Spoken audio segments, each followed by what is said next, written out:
você, vai te colocar mais alto ou vai te tirar dessa posição. Você está firmado numa posição e essa posição onde você está inclui algo chamado prosperidade. Quando eu olho para isso, nós vamos ver que existe uma prosperidade bíblica. A Bíblia trabalha com duas palavras para falar sobre prosperidade. A primeira dela é a palavra euporia, que quer dizer riquezas e recursos, bens materiais. A segunda dela, que é a que eu mais gosto, e eu acho que é a que tem mais a ver com o nosso estilo de vida, é a palavra eudu, que tem a ver com ter uma viagem rápida e bem-sucedida, conduzir por um caminho fácil e direto, garantir um bom resultado, fazer prosperar, ser bem-sucedido. Sabe, isso é interessante, porque nós estamos em uma jornada, nós estamos em uma passagem. Esse tempo que nós estamos tendo na terra, ele é passageiro, Jesus está voltando, amém? Como você cantou agora, Maranata, Jesus está chegando, Jesus está próximo, eu creio que Jesus já está com o pé posto assim, só falta pôr mesmo o pé e falar vem, mas está muito próximo de chegar. Então, nossa jornada, onde os bens estão envolvidos, está para se encerrar, mas eu não creio que Deus encerraria a prosperidade do homem com isso, existe muito mais. Abra sua Bíblia comigo lá em Romanos, capítulo 1, no versículo 10.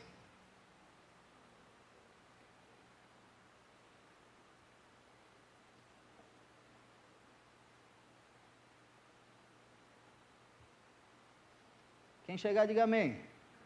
Rapaz, vocês são rápidos mesmo, né? Glória a Deus. Lá está escrito o seguinte: fazendo solicitação nas orações, se por algum meio agora em cumprimento, eu possa ter uma próspera jornada. Algumas versões vai dizer uma boa ocasião, pela vontade de Deus, para ir até vocês. Paulo, nesse versículo, deixa algo muito claro para nós. Ele mostra que prosperidade é muito além de dinheiro. Ele fala de uma jornada próspera, de uma vida próspera, aonde não inclui dinheiro necessariamente. Existem muito mais coisas que nos fazem prosperar. Sabe, você vai ver até o final desse culto, até o final desse dia, muitas coisas que têm te prosperado, você vai ver a sua prosperidade, você vai sair daqui completamente alegre, você crê? Porque você vai se dar conta de quanto Deus já fez na sua vida.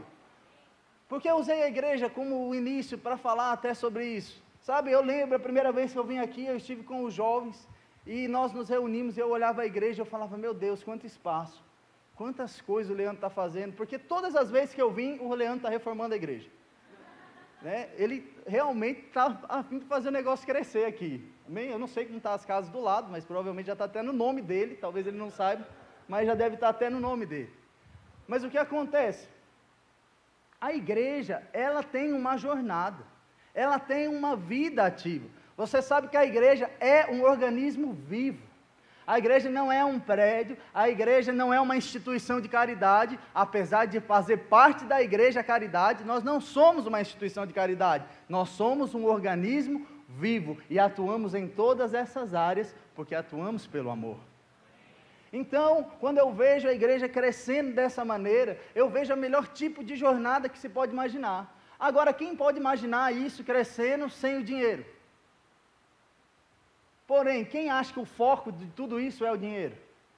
O grande segredo da prosperidade está em Deus e em vidas. O maior interesse de Deus em nos prosperar é vidas. Deus interessa por isso Paulo diz, por essa jornada, para que eu faça uma jornada próspera, para que no meio do caminho tudo me vá bem, para que todas as coisas cooperem, para que o plano de Deus na minha vida seja bem sucedido. A prosperidade é você estar caminhando de acordo com o plano de Deus e as coisas vão acontecendo na sua vida. Uma boa ocasião, sabe? Não é apenas um estado, como o próprio dicionário descreve. Nós não temos momentos de prosperidade, momentos de falta de prosperidade. Você é próspero e ponto final. Amém? Quem aqui é homem, levante sua mão. Quem aqui é mulher, levante sua mão. Você não vai alterar isso, amém? Glória a Deus, não tem como alterar. Quem é homem, quem é mulher, é mulher. O que o diabo faz? Ele tenta bolar algo no meio disso. A mesma coisa é em prosperidade. Você é próspero e ponto final. O diabo tenta enfiar alguma coisa na sua cabeça e dizer que não é. Ele tenta colocar situações para falar para você, olha, você não está prosperando. Está vendo fulano? Fulano está crescendo, fulano está conquistando coisas, e você está aí na mesma situação.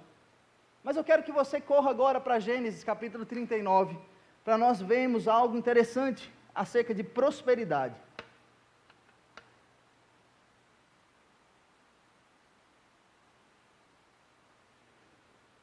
Versículo 1.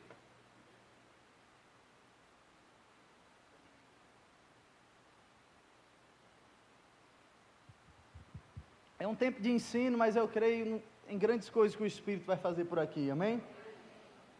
Creio em pessoas sendo libertas de pensamentos de miséria. Onde a riqueza que Cristo conquistou para você está chegando na sua casa hoje. Gênesis capítulo 39, verso 1 diz o seguinte: E José foi levado ao Egito, e Potifar, oficial de Faraó, capitão da guarda, homem egípcio, comprou-o da mão dos ismaelitas que tinham levado até lá. E o Senhor estava com José. Foi um homem próspero e estava na casa do seu senhor egípcio. Vendo, pois, o seu senhor que estava com ele, e tudo que ele fazia, o Senhor o prosperava, José achou graça em seus olhos, servia-o, e ele pôs sobre a casa e lhe entregou na sua mão tudo o que tinha. Quem aqui conhece a história de José? Bem rapidamente, um resumo: José foi traído pelos irmãos, lançado num poço, comprado como um escravo. Depois de um escravo, ele foi levado a trabalhar como um mordomo na casa do faraó. Depois disso, ele foi preso na casa do general, do governante ali. Depois disso, ele foi preso, retornou como governador de todo o Egito.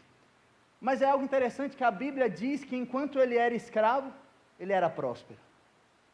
Um homem sem bens, um homem sem condições financeiras, um homem que estava servindo a outro homem, que acabava de ter sido traído, perdeu tudo que ele tinha como herança. Deus olha para ele e o chama de próspero. Isso me mostra algo, querido. Prosperidade não tem nada a ver com bens e dinheiro. Prosperidade tem a ver com relacionamento com Deus. O que garantia a ele e o que fez com que o faraó percebesse que ele era próspero, foi que Deus era com ele. O primeiro ponto é justamente isso, ter a presença de Deus. Para que a prosperidade verdadeira alcance as nossas vidas, nós precisamos estar na presença do Senhor. O Senhor precisa estar presente nas nossas vidas. Algo que eu acho maravilhoso é que mesmo sem bens, o faraó percebeu que tudo que ele fazia prosperava. Às vezes nós olhamos para as pessoas e achamos que porque o carro dela é do ano, porque ela comprou uma casa nova, ela prosperou ou ela é próspera. Sabe de uma coisa? Isso é também prosperidade, mas não é isso que vai definir. Às vezes você está olhando para a sua condição, pensando: eu estou há tanto tempo nessa casa, tanto tempo vivendo de aluguel, eu não estou prosperando. Sabe de uma coisa? Você está aqui, todos os dias você está prosperando no Senhor. Você não desistiu, você não caiu, você não se rendeu. E ainda que você estivesse na miséria, na situação de servo, vivendo na condição de um escravo, Deus olha para você, na presença dele, e diz: eis próspero. Alguém que exala prosperidade. Prosperidade pode ser vista como? Com um sorriso no seu rosto, agradecendo a Deus pela sua vida todos os dias. O maior sinal de prosperidade que nós temos é acordar e respirar. E sabe de uma coisa? Isso é de graça. Quando você acorda pela manhã, não deposita ali R$50 de oxigênio para o dia inteiro. Não, você passa o dia inteiro respirando de graça. O maior presente que Deus tem para te dar, a própria vida, Ele deu de graça. Ele não considera dinheiro prosperidade, Ele considera a sua vida próspera. Quando eu presto atenção na vida de José, eu percebo que José não era uma pessoa largada. José não estava o tempo todo parado. Em tudo que ele era colocado, ele fazia com excelência. Diga comigo: prosperidade é fazer tudo com excelência. Sabe de uma coisa? Se você tem um bom emprego, se você tem o seu emprego, talvez você nem goste tanto dele, não abre a boca para dizer isso. Comece a agradecer por ele. Mas talvez você olhe para o seu emprego e não considere o melhor ainda para você. Não despreze ele, faça com excelência e declare o melhor de Deus. Há novas portas se abrindo. Eu tive essa experiência hoje, eu estava com a minha noiva, ela fez uma entrevista pela manhã, tinha que ter uma ligação até o meio-dia, ela não recebeu a ligação, e era um bom emprego. Ela continuou confessando, agradecendo a Deus, dizendo, se não foi esse, vai ser um melhor. Não deu nem 2 horas após o telefone, após ela receber a ligação de que não tinha dado certo, ela recebeu outra ligação com outro emprego. Ou seja, o Senhor tem prosperado todas as pessoas, Ele tem nos prosperado da maneira que Ele deseja, de acordo com o plano dEle para as nossas vidas. Deixa eu perguntar algo para você, você gostaria de ter uma Ferrari? Amém? Glória a Deus, eu adoraria uma Ferrari, se Deus tocar no seu coração, glória a Deus, é muito bem-vindo. Mas, o que uma Ferrari iria ajudar no meu chamado? Talvez eu chegaria mais rápido para dar aula, amém? Mas eu ia tomar multa no meio do caminho, isso não seria prosperidade. O que você tem desejado como um alvo de prosperidade na sua vida, tem a ver com o propósito de Deus para a sua vida. Nós precisamos entender, antes de buscar prosperidade financeira, amém? Nós precisamos entender qual é o propósito de Deus na minha vida. Porque eu conheço pessoas e pessoas, pelo Brasil todo, pessoas que eu tenho viajado e conhecido, ou pessoas simplesmente por contatos, onde eles não têm financeiramente muito, mas tudo que chega para eles, eles fazem com que a obra avance, e isso tem feito com que eles prosperem dia após dia. Sabe por que a sua igreja tem prosperado? Porque muito tem entrado e muito tem sido passado para auxiliar pessoas. E Deus diz que toda vez que há plantação, a colheita é certa. Não há como não haver prosperidade num ambiente onde há plantação e há colheita. A prosperidade financeira chega com um fim proveitoso. Tudo que Deus faz tem um fim proveitoso.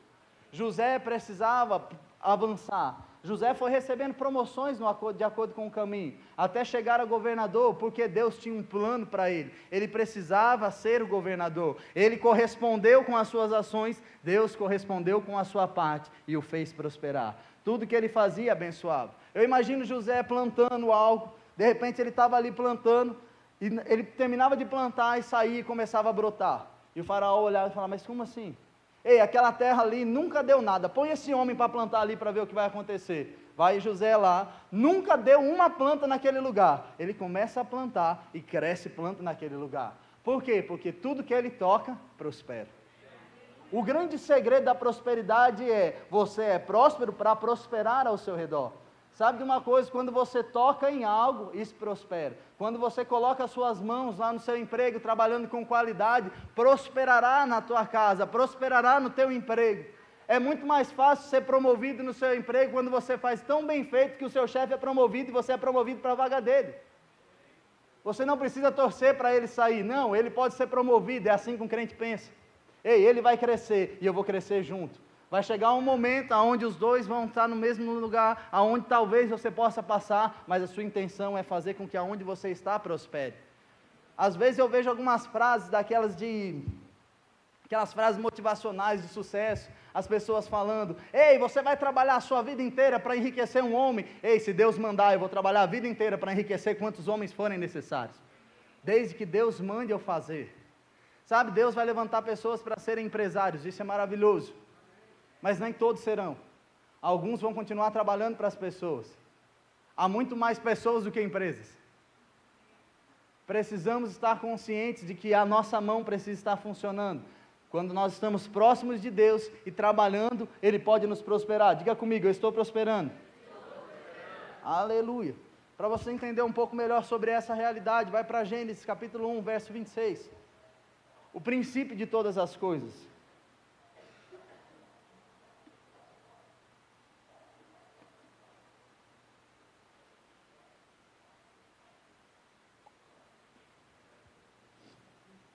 Por alguma razão o tempo aqui passa mais rápido do que nas outras igrejas, eu não sei o que aconteceu.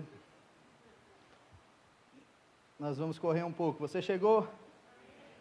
Diz lá o seguinte, disse Deus, façamos o homem à nossa imagem, conforme a nossa semelhança. Domine ele sobre os peixes do mar, sobre as aves do céu, sobre o gado, sobre a terra, sobre todo o réptil que se move sobre a terra. Criou Deus o homem à sua imagem, e a imagem de Deus o criou. Homem e mulher os criou.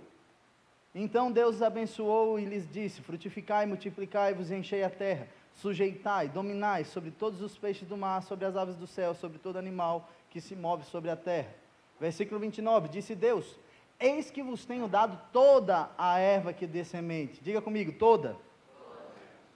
Toda a erva que dê semente que está sobre a face de toda a terra, e toda a árvore em que há que dê semente, ser-vos-á para mantimento. Olhe para mim, primeira coisa que eu quero tratar com você nesse texto, a criação, o momento onde o homem foi criado. Deus disse: façamos um homem, a minha imagem conforme a minha semelhança. Pergunta: quem aqui conhece alguém mais próspero do que Deus? Esse silêncio deixa claro que Deus é a prosperidade em pessoa. E Ele disse para mim e para você: eis que eu vou fazer você conforme a minha imagem e a minha semelhança. Quando Ele fez eu e você, Ele disse: eis que toda a prosperidade está sobre você. Para garantir, o homem só tinha algo para fazer no jardim. Ele tinha que cuidar, ele tinha que cultivar o jardim, ele tinha que cuidar dos animais. Ele deu tudo isso sob o domínio do homem. E Ele disse: toda árvore que há no jardim haverá para mantimento. Você lembra da história? Só a árvore que está no meio do jardim, conhecimento do bem e do mal, que o homem não podia comer. Mas havia toda a árvore. Isso mostra para mim que o homem tinha suficiência de tudo. Nós fomos criados com a suficiência de tudo. Nada falta nas nossas vidas. Não é à toa que em Mateus capítulo 6, Jesus olha para os pássaros e diz: veja só os pássaros do céu, eles não se preocupam com o que há de comer. Veja os lírios dos campos, não se preocupam com o que há de vestir. Por quê? Porque Adão não se preocupava com o que havia de vestir. Quando ele pecou, a primeira coisa que ele se preocupou foi: o que eu tenho que vestir? Não é à toa quando mulher vai no shopping fica desesperada: o que eu tenho que vestir? Amém? Mas brincadeira à parte, tem muita mulher aqui, vou mudar o alvo. Não é à toa que o homem vê carro e já quer comprar. Ele precisa se mover e o homem quis esconder-se de Deus. Sabe de uma coisa? O pecado ativou no homem a inversão de consciência de prosperidade. No exato momento em que o homem pecou, ele esqueceu que ele já tinha tudo e ele queria ainda mais. Isso se chama ganância, isso é vaidade. O homem queria buscar por mais do que Deus tinha para a vida deles. Sabe, se ele tivesse seguido o plano, nada teria acontecido. Mas ele olha para aquela árvore, ele come daquele fruto e ele morre espiritualmente. Com a morte espiritual, 3 coisas acontecem com o homem. A primeira é a separação de Deus. Se você viu comigo que está próximo de Deus, é o primeiro ponto para se prosperar. Eles foram separados, então termina a prosperidade. Na sequência, entra na vida do homem algo chamado miséria. E na sequência, doença. Se essas 3 coisas são um fato dele perder a prosperidade, significa que o inverso delas é a prosperidade. O que é o inverso disso? Estar afastado de Deus é estar próximo de Deus. Estar doente é estar curado.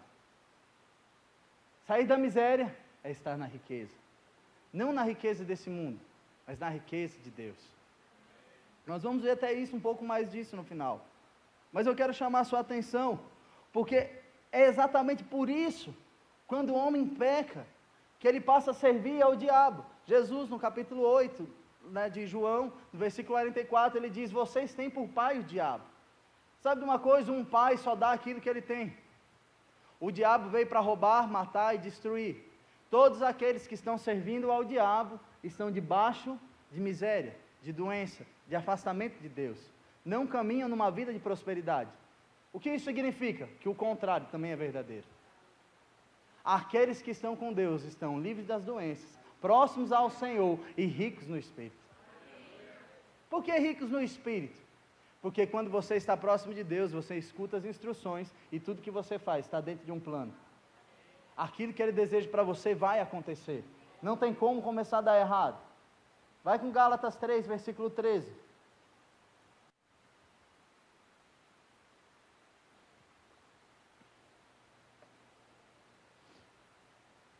Aleluia.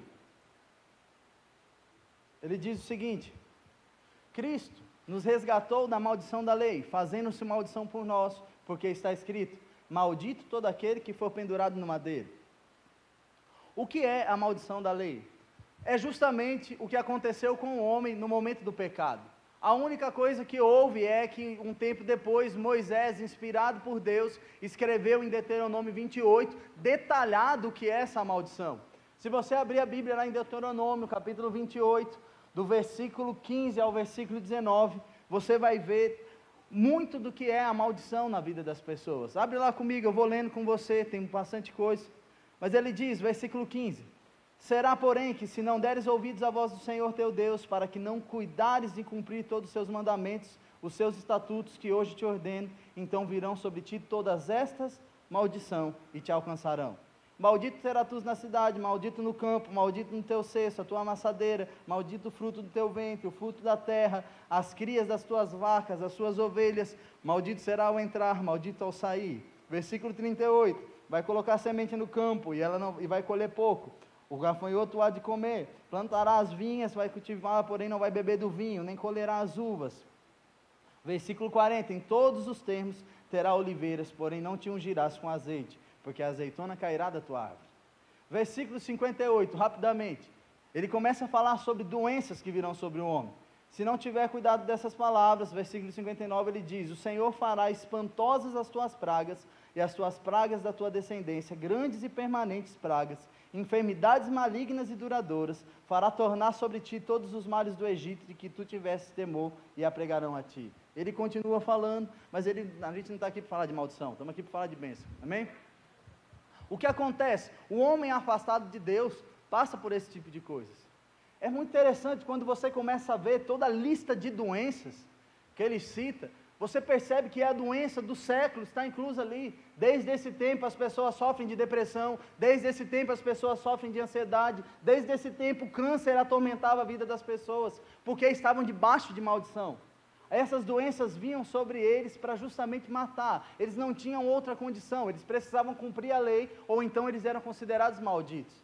Mas o que está escrito lá no capítulo 3 de Gálatas é justamente isso, Cristo nos livrou dessa maldição, nada dessas coisas nos pertence, ou seja, eu não posso aceitar nenhum tipo de miséria na minha vida, porque eu fui liberto dessa maldição, eu não posso aceitar nenhum tipo de enfermidade, porque eu fui liberto dessa maldição.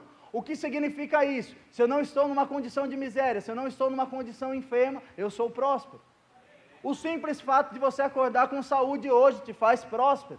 Talvez fisicamente isso não tenha aparecido, talvez algum tipo de enfermidade tenha tentado te enganar, mas a realidade é que você é curado, e isso é prosperidade na sua vida. Eu vi o testemunho recentemente da Renata, mãe do Benjamin, vocês conhecem a história do Benjamin? Era aquele bebê que morreu, ressuscitou, várias vezes, todos os médicos deram que ele não sobreviveria de maneira alguma, e ele já está fazendo outro aniversário esse ano. Ele é uma bênção. E a Renata olhou, disse que enquanto ele estava ali internado, ela olhou para aquela situação, e ela pensava, o que o meu carro pode fazer para tirar o meu filho dessa situação? O que a minha casa, a família dela é uma família boa financeiramente, ela pensava, o que todo o dinheiro da minha família pode fazer pelo meu filho? Agora, nada.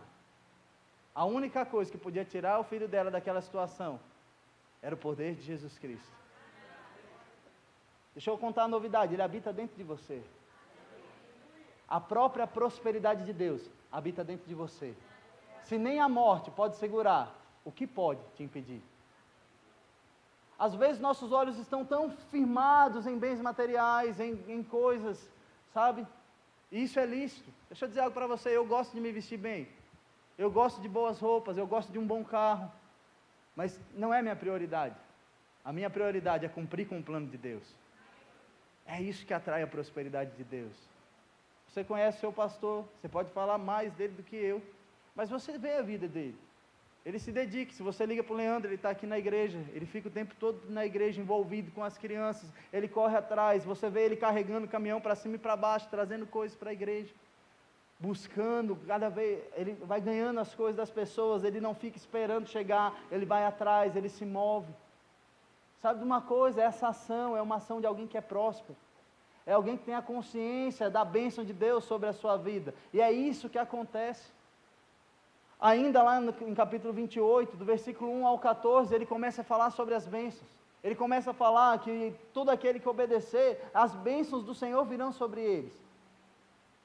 Ele diz no versículo 3, bendito será na cidade, bendito será no campo, o fruto do teu ventre, o fruto da tua terra, o cesto da tua amassadeira. Meu irmão, tudo que você colocar a mão prospera. ele começa a dizer que essas coisas são a realidade, e às vezes estão tão focados e estão tão perdidos no que é a verdade, do que é prosperar. Sabe o que é prosperar? É você ter comida em casa para comer, é ser grato pelo que você tem na sua casa, e se ainda não está do jeito que você quer, vai melhorar. É assim que funciona, porque Deus é fiel para cumprir com a sua palavra. Nós precisamos ser fiéis com a nossa parte, porque ela nos pertence.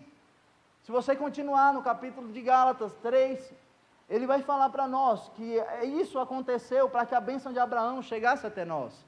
O que é a bênção de Abraão?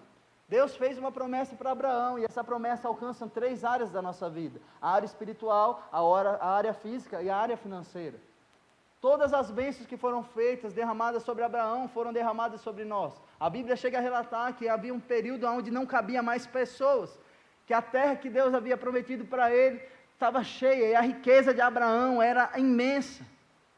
Sabe, Deus não se desagrada de prosperarmos financeiramente, pelo contrário, esse é o desejo de Deus para as nossas vidas. Ele precisa de pessoas financiando obras.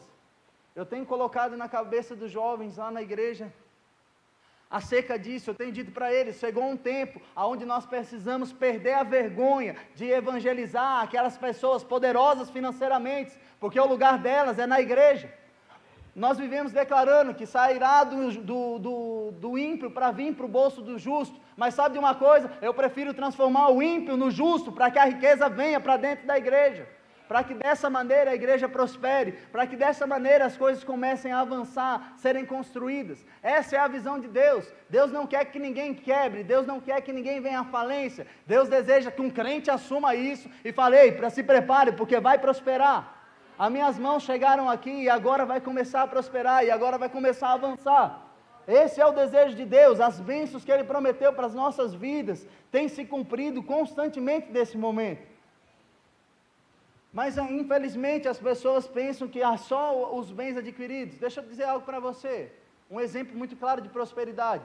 Alguém que morava num bom bairro de aluguel, mas compra uma casa num bairro muito simples. Ela prosperou, ela não tinha um bem, agora ela tem um imóvel dela, isso é prosperidade. Aos olhos do mundo dizem: mas você morava num bairro tão bom, mas sabe de uma coisa? Agora é dela. Outra situação é a pessoa que tem um emprego, e ela é promovida dentro do seu emprego, isso é prosperar. Alguém que teve uma doença a vida toda, e de repente, porque Jesus chega na vida dela, ela é curada instantaneamente, isso é prosperar.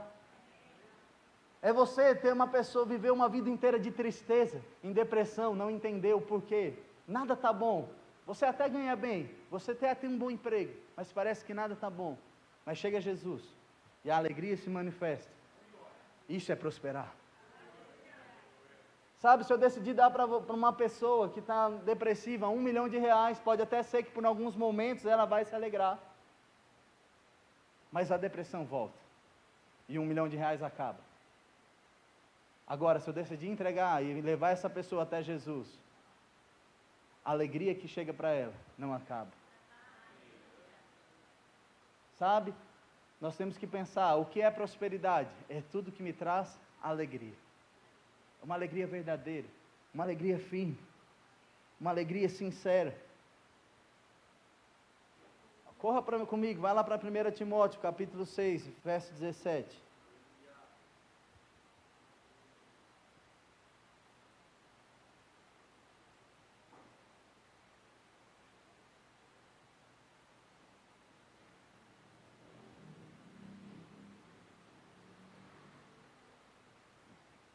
O rapaz do teclado.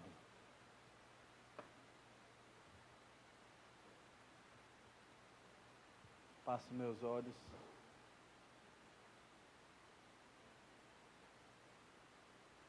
Aleluia. Você chegou lá, 1 Timóteo capítulo 6, verso 17. Ele diz o seguinte: exorta aos ricos do presente século. Esse ricos é o sentido natural da riqueza. Que não sejam orgulhosos, nem depositem a sua esperança na instabilidade da riqueza, mas em Deus, que tudo nos proporciona ricamente para o nosso aprendizado. Paulo, ele chama as riquezas desse mundo de algo instável. Como eu falei no princípio, Deus não trabalha com prosperidade instável. Você vai ter mais 2 domingos, você vai aprender diversos princípios. Você vai ver sobre dizimar, ofertar, provavelmente. Você vai ver a semeadura, a colheita. Você vai ver sobre obediência, muitas coisas. Mas o que eu quero trazer para você hoje é uma consciência do que é realmente a prosperidade. Porque de nada adianta você desejar prosperidade se você não sabe o que é. Paulo diz para que se diga aos ricos da igreja. Sabe, existem pessoas ricas, não é pecado ser rico. Aleluia, glória a Deus. Não é pecado ser rico, querido. O que eles não podem fazer é depositar toda a sua esperança nas riquezas naturais. Mas em Deus, que tudo proporciona de maneira rica. Deus tem riquezas para nós. Riquezas muito maiores. Riquezas que não podem ser mensuradas naturalmente. Como eu falei, eu citei o exemplo da Renata, meu irmão, isso me marcou muito. Sabe de uma coisa, você imagina, você vê o seu filho naquela situação, olhar para a sua conta bancária cheia, olhar para as mansões, olhar para os carros e pensar, ei, não podem fazer nada. Você olhar para dentro da sua casa, ver uma família destruída, um pai que não dá assistência aos filhos, ou uma mãe que não dá assistência aos filhos, mas o bolso está cheio. Meu irmão, isso não é prosperidade. Prosperidade é um lar aonde a família se reúne para orar, aonde a fé traz à existência as coisas necessárias, aquilo que Deus tem colocado no coração. Quem aqui já teve resposta de oração? Levante sua mão. Amém? Muita gente. Por quê? Porque funciona. E como é bom.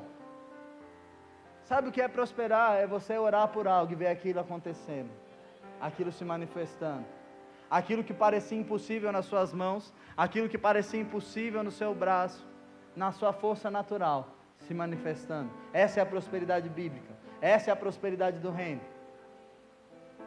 Vá lá em Filipenses capítulo 4, verso 10. Esse é um texto que eu vejo sendo pregado de muitas maneiras, mas eu amo falar desse texto quando eu falo sobre prosperidade, porque para mim ele é o resumo de tudo que nós falamos.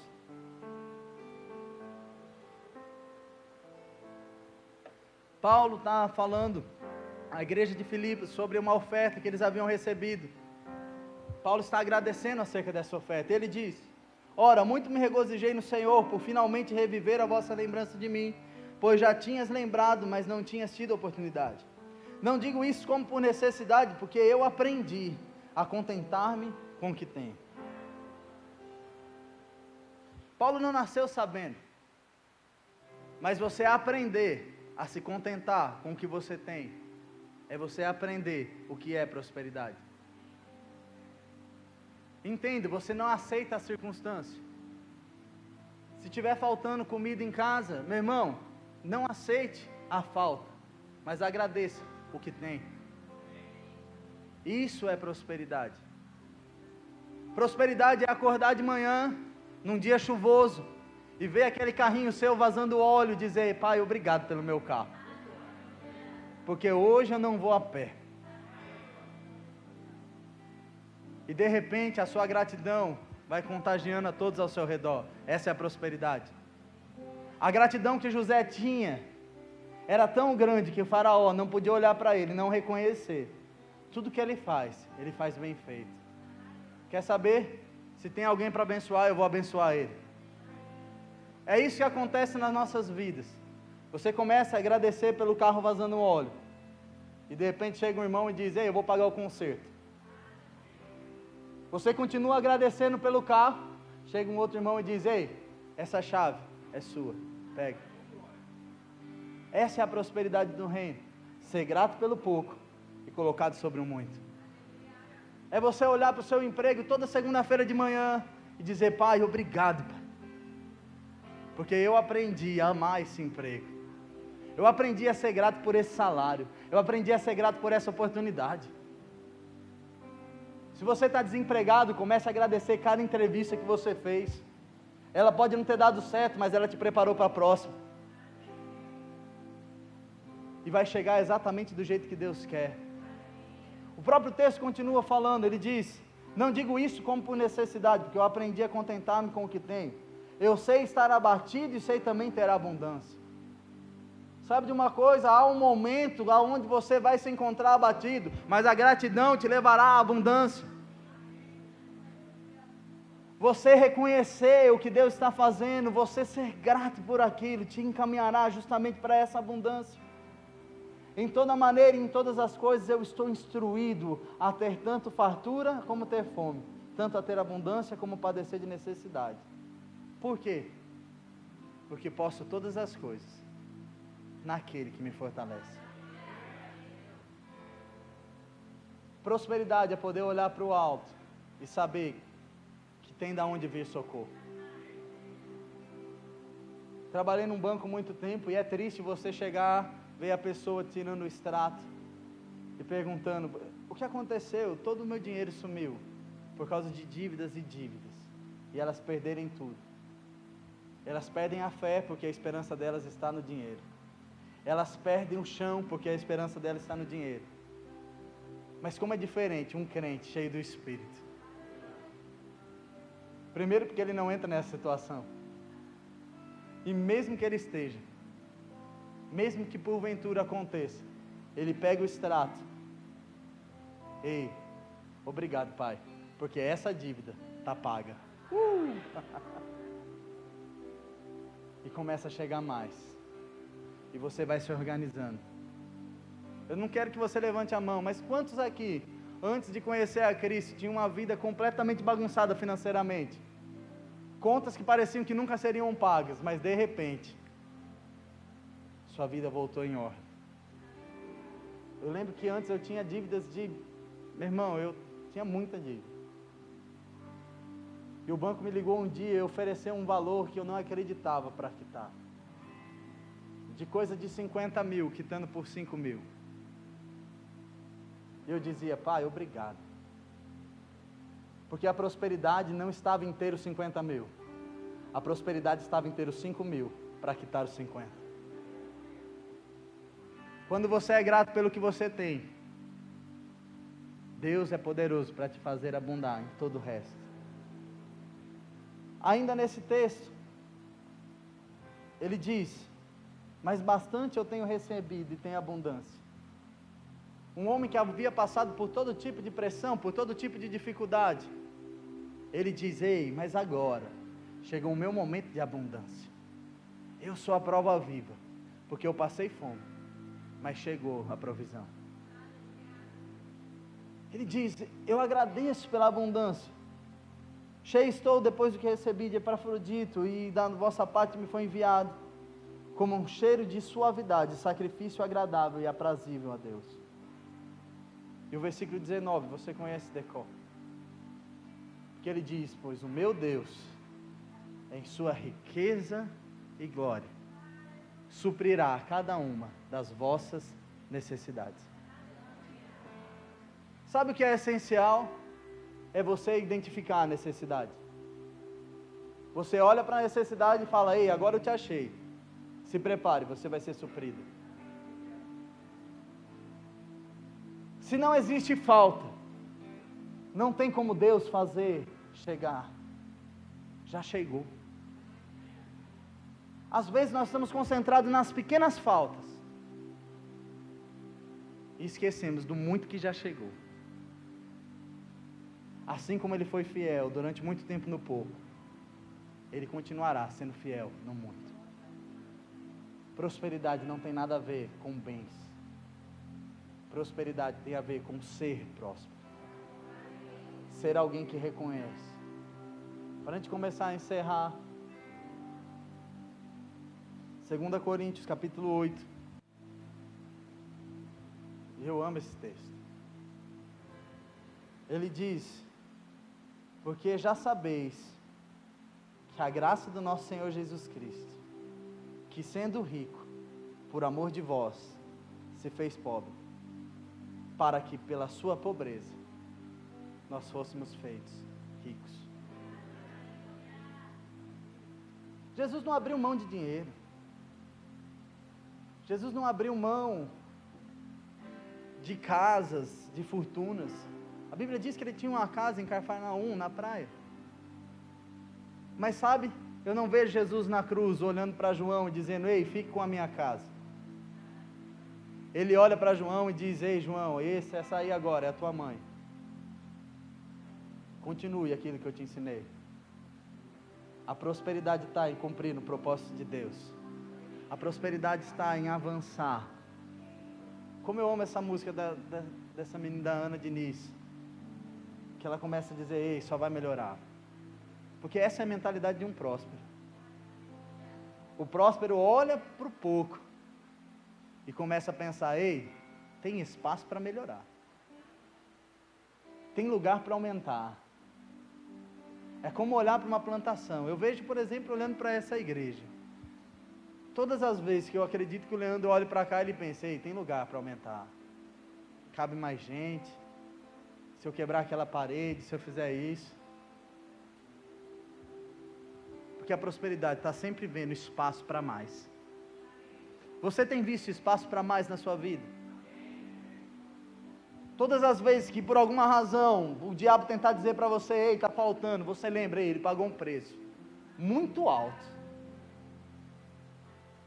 Sabe, tudo que Jesus fez na cruz, ele levou tudo que nós éramos, para que nós fôssemos feitos tudo que ele é. Alguém consegue imaginar Jesus passando por necessidade e aflito, triste? Existe uma passagem, Pedro chega para Jesus desesperado: Jesus, estão cobrando os impostos da gente. Jesus olha para ele e diz: ei, faz o seguinte, vai lá no rio, joga a varinha, você vai pegar um peixe, e de dentro da boca desse peixe vai sair uma moeda. Vai e pague o meu imposto e o seu. Meu irmão, o banco de Deus não é o Banco do Brasil, não é o Santander, não é o Bradesco. O banco de Deus está na obediência.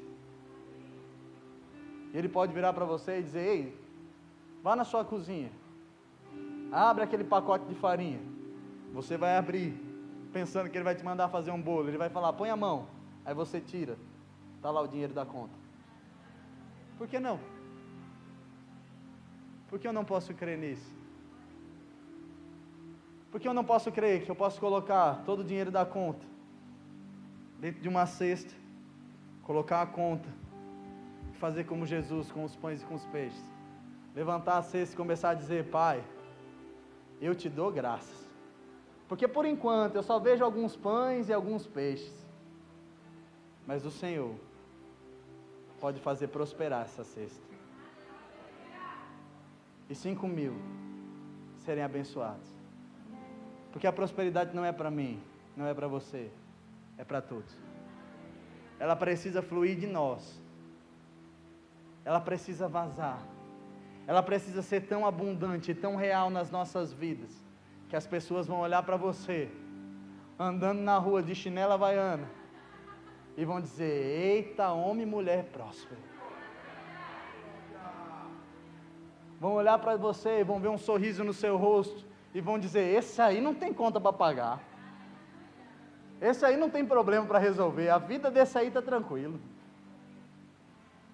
E está mesmo, porque certamente ele levou sobre si todas as aflições, todas as dores, todos os problemas. A Bíblia diz que ele nos carrega e nos leva em triunfo. Eu não sei qual é a situação, eu sei a solução. Fique de pé no seu lugar.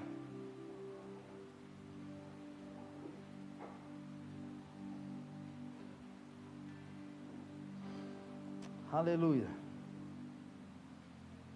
Tenho apenas alguns minutos. Ele vai tocar? Não, mas eu queria que cantasse, a situação vai melhorar. Dana de Deus. Amém?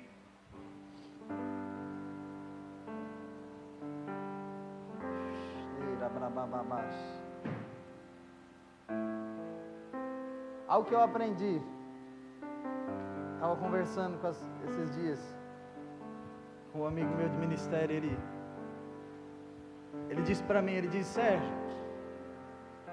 às vezes viver essa vida pela fé é uma coisa muito louca. Porque um dia você não tem nada. Você tem a sua poupança, aquilo que você guarda, mas você não sabe de onde vai vir o dia de amanhã. Não é como um emprego fixo. Não, você precisa viver pela fé. E eu acho maravilhoso viver pela fé. Porque é melhor viver pela fé do que pelo emprego. A crise do mundo alcançou empresas, mas não alcançou o reino. Aqueles que dependiam de um salário físico, humano, natural, de uma empresa, ficaram algum tempo sem receber. Mas aqueles que dependeram de Deus, nunca faltou.